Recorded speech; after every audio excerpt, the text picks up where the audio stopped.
প্রশান্তি পাবেন। দ্বিতীয়ত, আপনার যদি রিজিকের খুব অভাব হয়, পকেটে টাকা না থাকে, তখন পড়বেন ইয়া রাজ্জাকু।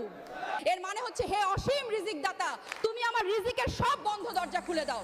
তৃতীয়ত, আপনি যখন ভীষণ ডিপ্রেশনে থাকবেন, টেনশনে যখন রাতের ঘুম হারাম হয়ে যাবে, তখন পড়বেন ইয়া সালামু। এর মানে হলো, হে শান্তির মালিক, আমার অশান্ত মনে তুমি শান্তি ঢেলে দাও। আর 4 নাম্বার, বারবার দোয়া করারও পরও যখন দেখবেন দোয়া কবুল হচ্ছে না, তখন হতাশ না হয়ে পড়বেন ইয়া মুজিবু, মানে হে দোয়া কবুলকারী রব, তুমি আমার ফরিয়াদ কবুল করে নাও। ভিডিওটা আপনার সেই প্রিয় মানুষ বা বন্ধুকে শেয়ার করুন।